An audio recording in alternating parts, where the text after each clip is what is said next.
Time to get ready for the huge 4th anniversary update on 10th October. 7K Dreamer Plays.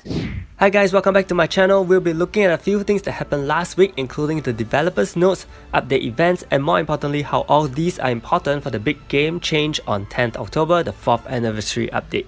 So do watch and listen to the whole video as I have several pointers made along the way. I think the biggest news last week was not just the confirmation of Mythical Awakened Chris, but the announcement that Mythical Awakened items will be introduced next week. And since last week they have been giving 10,000 power-up stones daily to every player, there's also quite a few items selected from Death Spike's gift box and the pre-4th anniversary check-in. Before we talk about what you should be choosing, we need to first check out Mythical Awakened items. So to get Mythical Awakened items, a new material called Mythical Awakened stones are going to be required.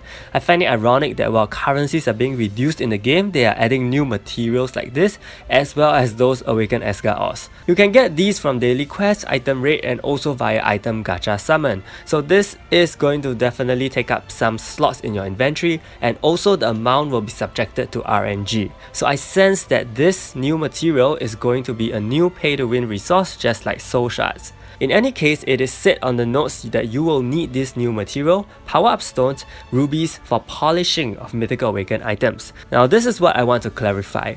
In the Chinese developers notes, they specifically said this. To Mythical Awakened items, you need power-up stones or rubies along with Mythical Awakening stones. Cross-referencing with the Thai developers notes, the word for or seems to be present too. This keyword or, which is not mentioned in the English developers notes, makes a huge difference because it means that as players we have the luxury to choose between resources, just like how we can choose to use either rubies or soul essences to limit break, whichever comes more easily. So farming is once again of utmost importance to do well in this game, and if you still have problems with farming, do check my farming playlist above. The details of polishing are still not very clear. They gave us a table of substats which can be polished, so does this mean we have to repeat the process for each individual substat, or will all three be buffed at once? And I will also assume at this point that polishing is an additional process after Mythical Awakening a top tier item. No gold requirement is mentioned either at all in the entire notes, so if gold is really not required, that would be freaking amazing. But let's not get our hopes too high for now, so no matter what, start saving your gold. You may need a lot of gold for the upcoming item upgrading mechanics on top of Mythical Awakening Chris and a second hero which should be released along with him. You can check the video linked above for more tips on gold earning. Next comes the most interesting part, and that is the substats of Mythical Awakened items. PvP and PvE items gain different substats. Note that these newly gained substats are not random and they will be applied depending on the first substat. For example, for PvP speed items, after Mythical Awakening, they will definitely get the effect attack chance increase substat by default. For PvP crit, you will get debuff cast rate increase, so on and so forth.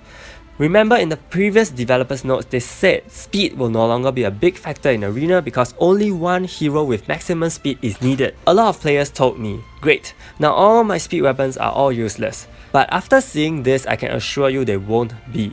Keep in mind that all heroes are going to be revamped, and it's very hard to say now how drastic the revamp will be and whether newer heroes like Truth and Orca will be changed a lot. But I kinda want to briefly look at which substat would match what heroes as of now. So you will still probably want to give your main PvP attack leader the Myth Speed item because of that effect attack chance increase. This could be really good on counter units as well.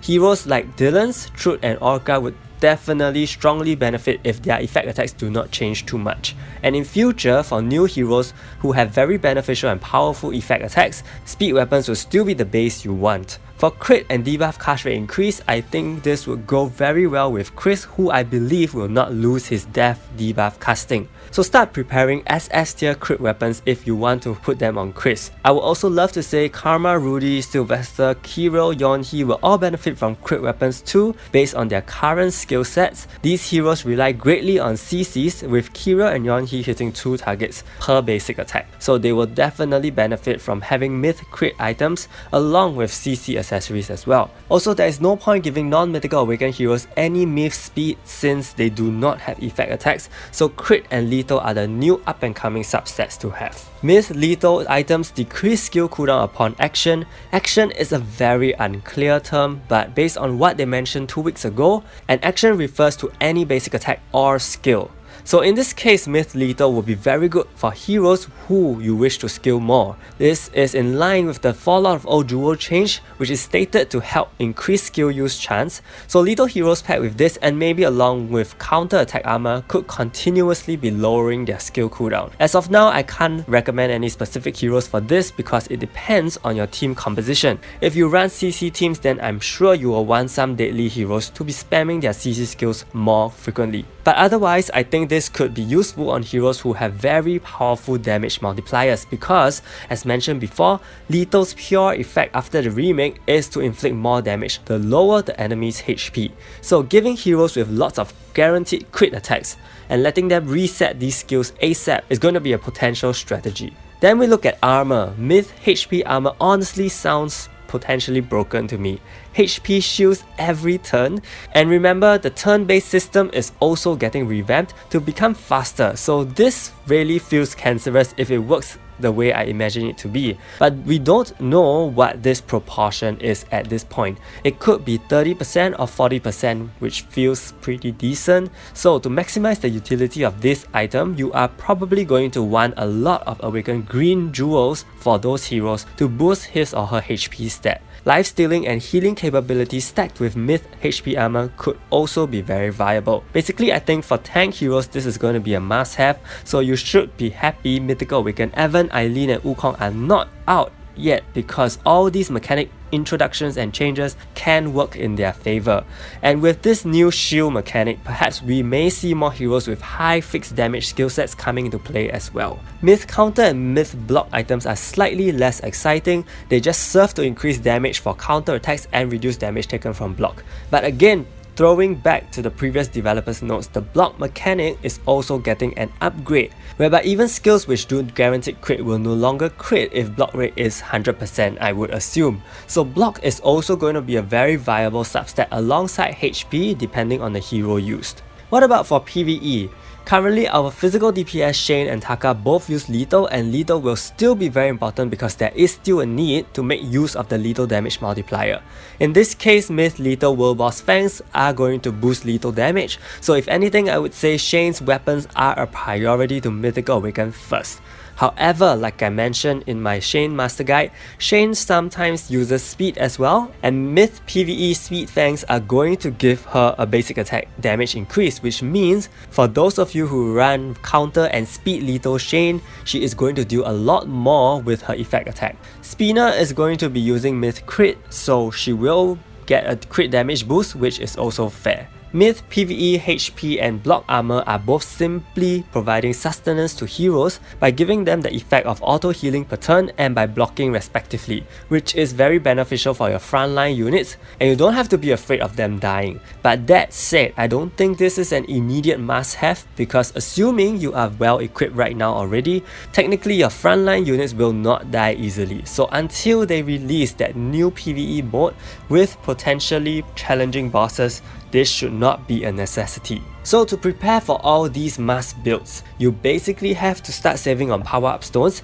and use them sparingly if you do need to upgrade anything. I personally would save them as much as I can along with gold so that I can build the necessary mythical items for Shane and some of my PvP units depending on the cost. And remember to maximize your 3 siege defense tries every week and tell your guild to do so as well. What else should you prepare for the 4th anniversary update besides items? Of course, you need to prepare an Awaken Chris and minimally be level 40 plus 10 so that you can Mythical Awaken him. By now, since Orca, you should already have at least 50 6-star heroes, and if you don't, I have a video on that too about how I can get 50 6-star heroes in just 10 days, so there is still time for you. Also start saving rubies not only for polishing. I'm predicting a new hero to be released alongside Mythical Awaken Chris because that's what they usually do for an anniversary update, so save as many rubies as you can and keep farming every day and getting fodder. Lastly, stay hyped. The game is taking a huge turn with the 4th anniversary, with changes coming for jewels, accessories and limit break as well. When they said they wanted to change, they really meant it. So give this video a like and subscribe to my channel for more tips and updates from me. Thank you so much and see you very soon.